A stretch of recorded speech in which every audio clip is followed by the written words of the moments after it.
네, 여러분 안녕하세요. 조홍만입니다. 지난 시간에 이어서 오늘 저희가 이제 플라톤의 향연이죠. 심포지온의 이제 두 번째 시간을 갖도록 하겠습니다. 뭐 좀 여러분 재밌게 한번 시작을 해볼까 싶은데요. 여러분 사랑밖에 남몰라라고 얘기했던 최초의 철학자가 누군지 아십니까? 네, 소크라테스입니다. 우리가 지금 공부하는 이 심포지온에 보통 우리 스테파누스 페이지라고 그러거든요. 177 D 7째 줄에서 8째 줄 사이에 뭐라고 나오냐면 제가 히라바로 한번 읽어드릴게요, 여러분. 호스 우덴 페미 알로 에피스타 스타이 에타 에로티카 그래요. 그래서 타 에로티카 그러면은 에로스에 관한 것들 그러거든요. 그러니까 에로스에 관한 것들 말고 다른 어떤 것도 알지 못한다고 말하는 에고다 이렇게 얘기하거든요. 그러니까 소크라테스가 항상 보면 무지주장을 하죠. 항상 소크라테스는 자신이 모른다는 얘기를 합니다. 그래서 우리가 소크라테스의 변론에도 그런 얘기가 나오지만 무지의 무지와 무지의 지로 나뉘면서 그러니까 소크라테스가 이제 델포이 신탁을 통해서 소크라테스보다 더 현명한 사람이 없다라고 하는 것을 친구인 카이레폰이 신탁을 받거든요. 무슨 소릴까? 그 과정에서 이제 자신이 왜 현자라고 더 현명한 사람이라고 이렇게 인식이 되느냐라고 하는 것은 결국 자신은 자기가 모른다는 걸 아는데 나머지 다른 사람들은 모른다는 것조차 모른다는 거죠. 항상 이렇게 무지를 주장하고 이걸 우리가 이제 소크라테스의 아이러니 또는 이제 반어법이라고 얘기도 하죠. 그런데 그렇게 줄기차게 모른다라고 했던 소크라테스가 아는 게 있어요. 그게 뭐냐면 바로 타 에로티카라고 하는 에로스에 관한 것들, 사랑에 관한 것들은 자기가 안다는 거죠. 이건 실제로 이제 나와 있으니까 여러분한테 한번 소개해 드린 건데, 우리가 이제 이 플라톤의 에로스론이라고 하는데, 플라톤의 에로스론은 사실 찬미도 있지만 비난도 있습니다, 여러분. 사실 이 플라톤 에로스론이 전체적으로 다 해명이 되려면 이 두 가지가 찬미와 비난이 같이 이루어져야 되는데 플라톤의 이제 국가편하고요. 그 다음에 파이드로스의 첫 번째 연설, 소크라테스의 이제 첫 번째 연설이 있는데 거기에서 이제 이 에로스에 대한 엄청난 이제 혹독한 비난이 있습니다. 그리고 이 파이드로스의 두 번째 연설이 있는데요. 거기에서는 이 에로스에 대한 극찬이 이루어지고 그것보다 약간 떨어지는 찬미가 바로 우리가 공부하는 이 심포지온이에요. 에로스에 대한 이 플라톤의 아주 애매모호한 태도, 상당히 의도적인데요. 사실 우리가 에로스에 대해서 제대로 된 이해를 하기 위해서는 이런 찬미 연설만이 아니고 사실은 에로스에 대한 어떤 부정적 측면까지도 같이 논의했을 때 어떤 참다운 에로스론이 이제 드러난다라고 이제 볼 수가 있겠습니다. 지난 시간에 여러분한테 제가 이제 그리스 사회, 고대 그리스 사회의 어떤 소년에 대해서 말씀을 드렸는데, 여러분 우리 이제 파이드로스의 연설에서 연인 군대도 이제 살펴봤습니다만, 그 다음에 이제 이어지는 연설에 보면 사랑과 희생이라고 하는 대목이 있어요. 그러다가 이제 거기에 아킬레우스하고 파트로클로스에 대한 얘기가 나옵니다. 아이스킬로스 같은 경우는 이제 엉뚱한 얘기를 한다라고 파이드로스가 얘기를 하는데 무슨 얘기냐면, 여러분 이 아킬레우스는 사랑받는 사람이고 이 파트로클로스는 에라스테스 뭡니까? 사랑하는 사람이었습니다. 그러면 이 두 사람은 그냥 친구가 아니고 뭐였다는 얘기죠? 연인이었죠. 여러분이 이 트로이라고 하는 그 영화를 보면 그 영화에서는 이제 많이 개작이 되는 바람에 그게 드러나지가 않고 이 파트로클로스가 뭐 손아래 사촌으로 아킬레우스에 그렇게 등장을 하지만 그렇지가 않고 두 사람은 연인 관계였습니다. 제가 이제 뭐 여러분한테 일리아스를 갖다가 직접 뭐 읽어드릴 수도 있지만 이 아킬레우스의 그 운명이라고 하는 건 굉장히 선택적 운명이에요. 그러니까 뭐 헥토를 죽이면 그 다음에는 아킬레우스가 죽게 되거든요. 그러니까 고향 땅으로 그냥 돌아오면 길게 장수하는데 명성은 없습니다. 대신에 이제 이 트로이아를 이제 공격을 하게 되면 그래서 결국 헥토르를 죽이면 아킬레우스의 그 명성은 오래 남겠지만 이제 짧은 삶을 살게 된다라고 하는 그런 선택적인 운명이 아킬레우스의 운명이었어요. 그런데 이 파트로클로스가 결국 헥토르에게 죽임을 당합니다. 그 과정도 얘기하면 상당히 흥미진진하지만 여하튼 간에 그 파트로클로스의 죽음의 소식을 그 비보를 그 안틸로코스라고 하는 사람이 전해주는데 거기에서 이제 그 아킬레우스가 막 먼지를 뒤집어 쓰고 뭐 대자로 그냥 뻗어가지고 뭐 그냥 비탄에 빠져가지고 이 안틸로코스가 아킬레우스의 두 손을 잡는데요. 왜 잡냐 그러면 잘못했다가는 자살하겠다 이거죠. 그래가지고 자기 생명을 해칠 수가 있기 때문에 스스로의 생명을 해칠까봐 팔을 갖다 두 팔을 잡습니다. 이제 그 정도로 아킬레우스가 막 고통스러워해요. 얼마나 소리를 질렀는지 그 어머니가 바다의 여신 테티스잖아요. 이 테티스가 바닷속에서 나옵니다. 그래서 여기 아킬레우스에게 아들아 너 왜 그렇게 슬피 우느냐 거의 아주 날카로운 비명을 지르면서 울었다고 그러거든요. 그러니까 이 사람이 뭐라고 얘기하냐 그러면 제가 제 모든 전우들보다도 더 제 머리만큼이나 사랑하는 전우 파트로클로스가 죽었다고 그를 저는 잃었어요 라고 하는데 자기 머리만큼 중요하다고 그러죠. 자기 목숨 같은 존재라는 거예요. 이런 어떤 얘기를 들어보고 앞뒤 맥락을 살펴보면 이 두 사람이 단순한 그 친구 관계가 아니고 사랑하는 사람과 사랑받는 사람이라고 하는 연인 관계였음을 우리가 부인하기가 좀 어렵죠. 하여튼 뭐 이런 그 아킬레우스와 파트로클로스의 이런 어떤 사랑 관계도 여러분들이 한번 좀 보도록 하시고 오늘 우리는 그 196쪽하고 197쪽만 여러분들이 보시면 되는데 거기에서 이제 첫 번째 오늘 그 아리스토파네스의 연설이 있어요, 여러분. 그러니까 사랑은 왜 아픈가? 사랑은 왜 비극적인가라고 하는 것을 우리가 이제 좀 살펴볼 것이고요. 아리스토파네스의 연설을 통해서요. 그리고 여러분이 이제 저 밑에 보면은 이제 알키비아데스 연설이 있습니다. 우리가 여기에 뭐 소크라테스, 디오티마 연설이 있는데 이 부분은 뭐 좀 다루질 않고 이렇게 아리스토파네스의 연설과 알키비아데스 연설 이게 두 가지를 이번 시간에 우리가 살펴보려고 합니다. 여러분 거기 197쪽에 보면 아리스토파네스가 있죠. 제가 여러분한테 이미 말씀드렸다시피 이 아리스토파네스는요.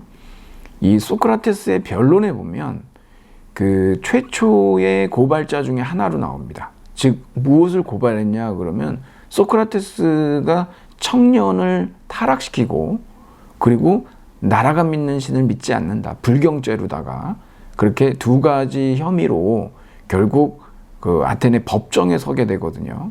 근데 그것을 최초의 어떤 고발자로 언급되는 사람이 아리스토파네스입니다, 여러분. 그 결국 아리스토파네스로 인해서 소크라테스가 법정에 서게 되고 결국 어떻게 됐습니까? 독약을 마시고 죽게 되는 일이 벌어지잖아요. 아마도 이 플라톤이 이제 아리스토파네스에 대해서 갖고 있는 아주 그 불편한 상황들이 분명히 있을 텐데요. 특히 이제 우리가 이게 이제 철학 드라마고 철학 소설이지만 지금 여기에서 아리스토파네스하고 소크라테스가 이 심포지온에서 서로 만나잖아요. 관계가 어땠을까? 좀 껄끄러웠을 수도 있습니다. 왜 그러냐면 여러분, 지금 이 드라마의 어떤 그 설정된 연대를 보면 기원전 416년이잖아요. 여기에서 이제 아가톤이 그 비극 작품으로 첫 번째 우승을 거뒀다라고 얘기를 했죠. 그런데 423년에요. 기원전 423년에 이 아리스토파네스가 구름이라고 하는 그러한 희극 작품에서 이 소크라테스를 소피스트의 원흉으로다가 그리고 있습니다. 그러니까 돈만 주면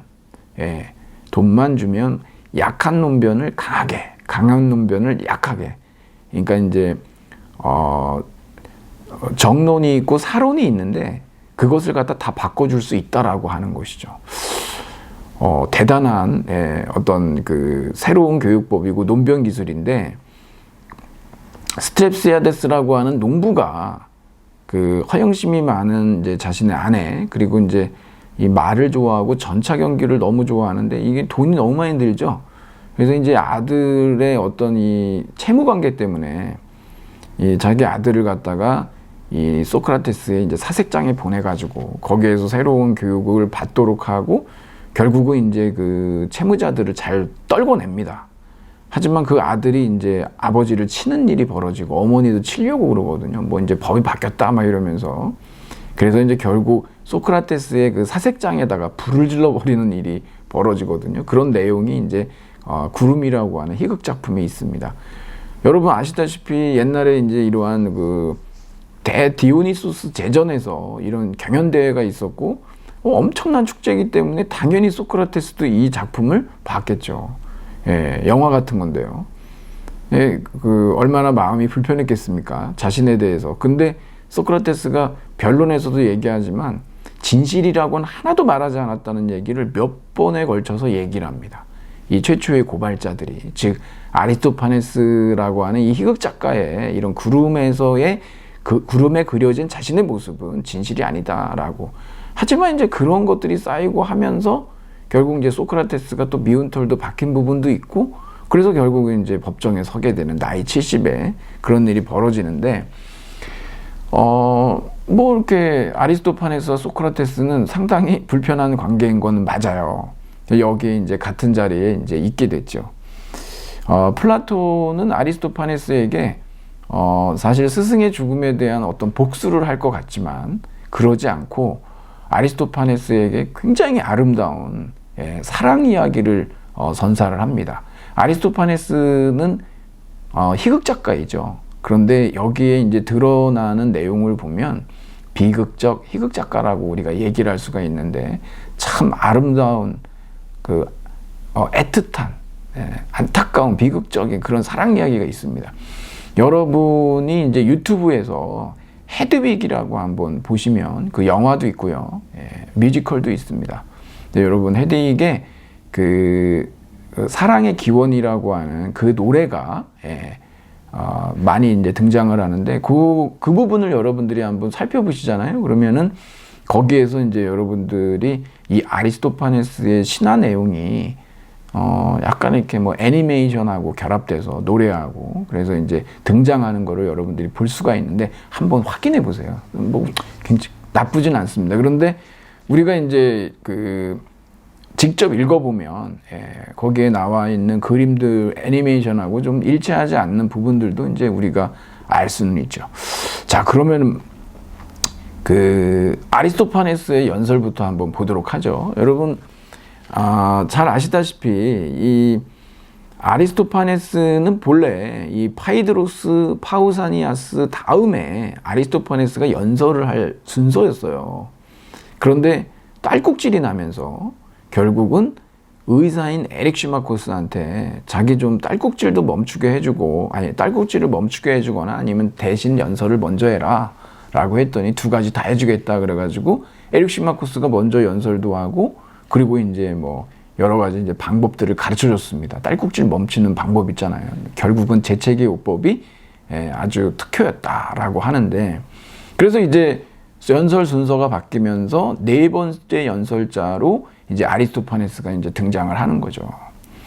아리스토파네스는 어떤 연설로 이제 시작을 하느냐 그러면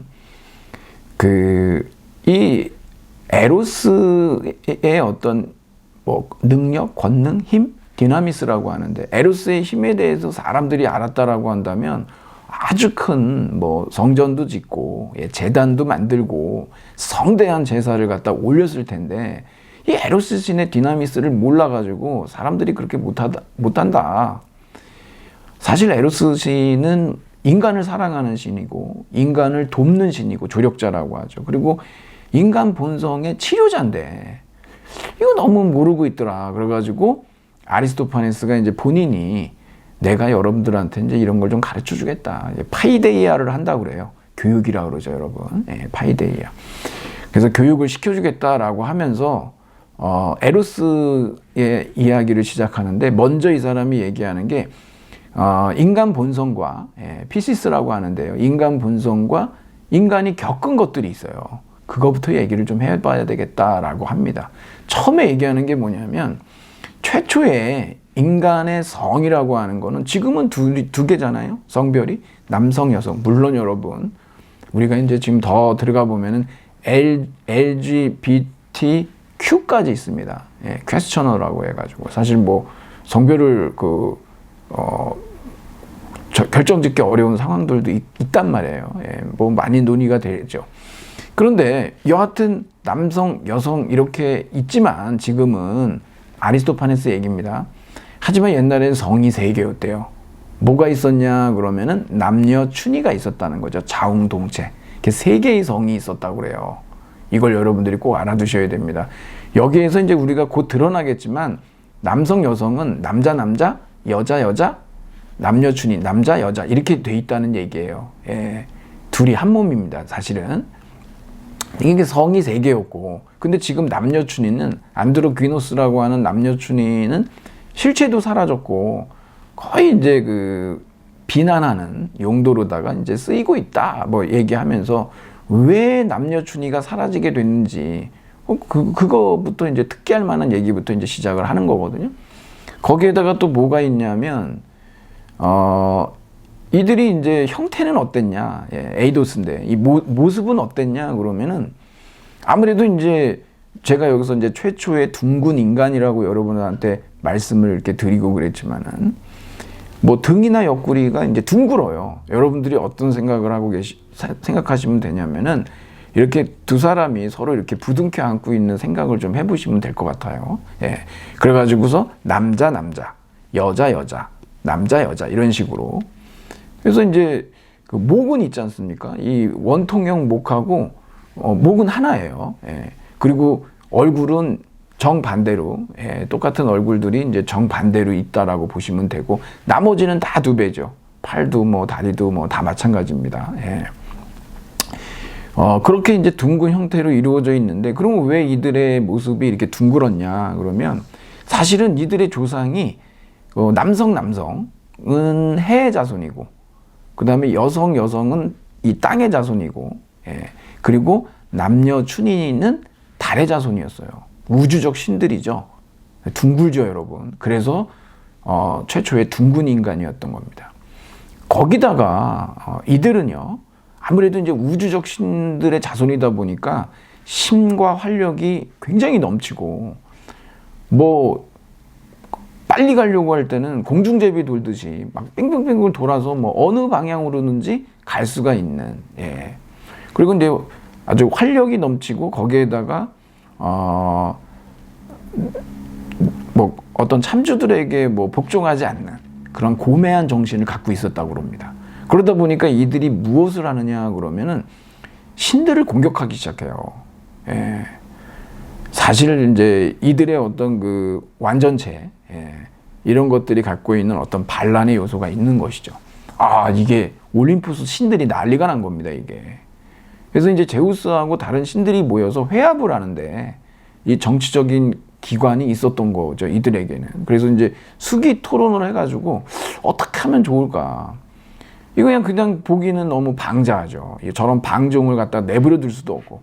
다 죽여버리면 어떨까요? 제우스가 번개를 쳐서. 그러지도 못하는 이유는 왜 그러냐 그러면 인간들이 바치는 그러한 제사가 없으면 신들이 아사합니다. 재미나죠, 여러분. 이런 얘기도. 왜 그러냐면 아리스토파네스의 희극 작품 중에 새라고 하는 작품이 있어요. 거기 이제 구름 뻐꾹나라라고 있는데, 사실 인간들이 바치는, 신에게 바치는 그 연기를 그 공중에 구름 뻐꾹나라, 새들이 이제 그 공중에 떠 있는 나라를 이제 만드는 거죠.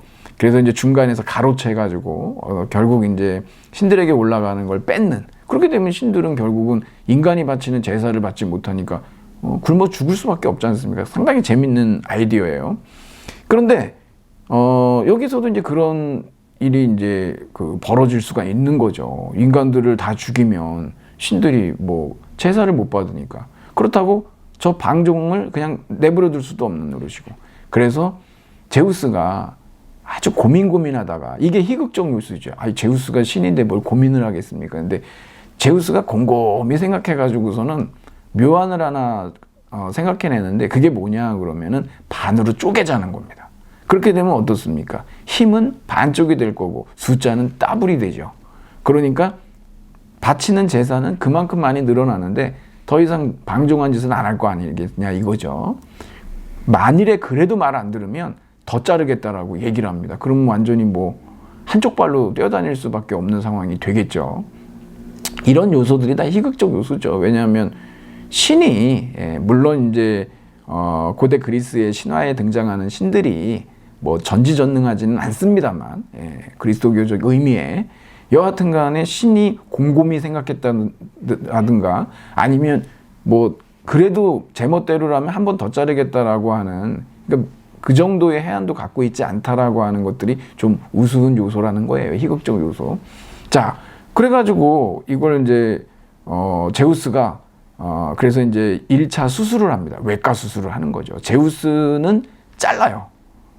그래가지고서 우리가 여러분 뭐 이렇게 뭐 머리카락 같은 걸로 우리가 계란을 갖다가, 익힌 계란을 이렇게 정확하게 나누듯이, 이게 일종의 어떤 의미를 가지고 있냐 그러면 거세의 의미도 있거든요. 사실 문명화라고 하는 것 자체가 사실 그런 그 거세의 의미를 담고 있는 것이죠. 그러게 자르고 거기에 대한 뒷마무리는 누가 하느냐 그러면 아폴론이죠. 아폴론도 신이니까 간호사 시킨 게 아닙니다. 그러니까 이제 제우스가 반으로 쪼개고 그 다음에 아폴론한테 꼬매라고 그럽니다. 나머지 이제 이거 뒷처리하라고 하는 거죠. 그래서 1차 수술을 하는데, 아폴론이 이제 머리를 있잖아요. 머리를 갖다가 이제 반대 방향으로 돌리는데, 여러분 우리 배꼽 있죠. 여기가 잘린 부분이에요. 원래 머리는 저 반대를 보고 있었던 거예요. 그래서 이게 반으로 자르고 머리를 돌려버린 거예요. 그리고서 여기 살을 갖다가 다 잡아내가지고 주둥이를 만든 게 그게 배꼽입니다. 그래서 우리가 배꼽을 보면은 옛날 신들에게 대항했다가 거기에서 이제 너희들이 어떤 고통을 받았는지 기억해라 뭐 이런 의미로 1차 수술을 했어요. 그랬더니 어떤 일이 벌어지냐면, 이 사람들이 그냥 누구든지 남자든 여자든 가리지 않고, 이게 이제 일종의 그 충동 상태인데, 지금 반으로 뚝 잘려져 버렸으니까 슈팔퉁이라고 그러는데 분리가 된 거거든요. 우리 분리불안이라는 거 있지 않습니까? 그러니까 막 서로 부둥켜 안고 먹지도 않고 식음을 전폐하고 아무 일도 안 해요. 그 상실감을 다시 찾기 위해서 붙어 있는 거죠. 그러다 보니까 어떻게 되냐 그러면, 이거 뭐 다 죽어나가게 생기는 겁니다, 지금. 그 제우스는 큰일이 난 거죠. 이거 예상과 다른데? 뭐 이렇게 돼버린 거예요. 그래서 안 되겠다. 그래서 2차 수술을 돌입합니다. 2차 외과 수술. 그게 뭐냐 그러면 생식기의 방향을 바꿔놓는 거예요. 그러니까 그 전에는 어느 방향이었는지 여러분 아시겠죠? 그리고 최초의 둥근 인간들의 생식 방식이 처음에는 체외 수정의 방식이라고 여러분들이 알아두시면 됩니다. 여기서 뭐 매미 얘기가 나오지만 사실은 플라톤이 메뚜기를 잘못 알고 있었던 것이고, 생식기 방향을 바꿔놓으면서, 그러면서 이제는 남성에 의해서 여성의 속에 생식을 하는, 그러한 현재의 방식으로 바꿔놓습니다. 그러다 보니까 이제 자손도 낳고, 이들이 그게 이제 그 에로스의 탄생과 아프로디시아의 그 등장, 이것을 여러분들이 이 1차 수술과 2차 수술을 통해 가지고 잘 구분해 보실 필요가 있습니다.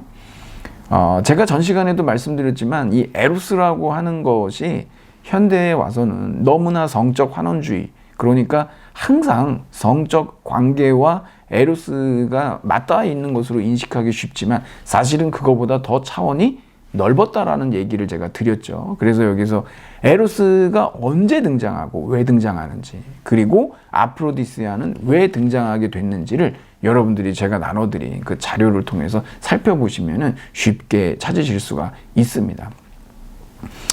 자, 그렇게 해서 일단락이 됐어요. 이제 사람들이 어떤 그 분리에 대한 고통을 일종의 진통제죠.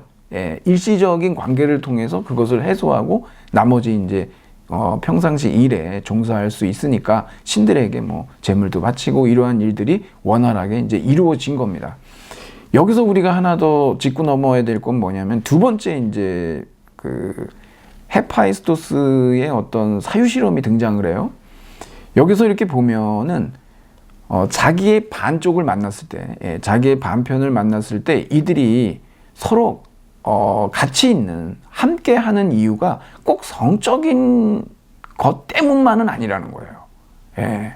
이거 말고 다른 게 있는데 그게 뭔지 직감은 있지만 암시는 되지만 뚜렷하게 표현할 수가 없는 그런 문제들이 있다라고 하는 거죠. 그래서 이때 사유 실험인데 헤파이스토스가 대장장이 신이잖아요.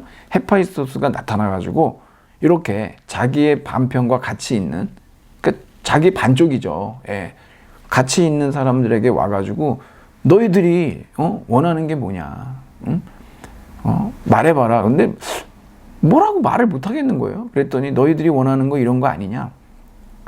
낮이고 밤이고, 밤이고 낮이고 서로 떨어져 있지 않고 그냥 한 몸으로 이렇게 붙어 있는 거, 그거 너희들이 원하는 거 아니냐? 너희들이 그런 걸 원한다면 내가 완전히 웰딩을 시켜주겠다, 용접해주겠다라는 얘기를 한다는 거죠. 그랬을 때 이것을 거부할 어떤 연인들도 없다라는 얘기를 하거든요. 여러분, 이 상황을 가만히 보세요. 지금 헤파이스토스가 융합시켜주겠다라고 한 상황은 어떤 상황이냐? 그럼 뭐죠?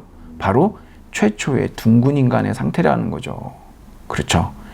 그렇게 돌아가고 싶냐라고 했을 때 어느 누구도 반대할 이유가 없는 거죠. 왜? 본래부터 이 사람들은 하나였기 때문에. 그래서 이제 에로스에 대한 정의를 바로 그 전체성에 대한 욕망과 갈망이라고 얘기하는데 그 최초의 하나, 최초의 둥근 인간, 그 얘기를 하는 거예요. 이것을 그 반대할 사람이 누가 있겠냐는 거죠. 근데 여러분, 제가 여러분에게 이제 말씀도 드렸지만 과연 이 에로스가 성취 가능할까요? 지금 이 헤파이스토스의 제안이 가능할까요?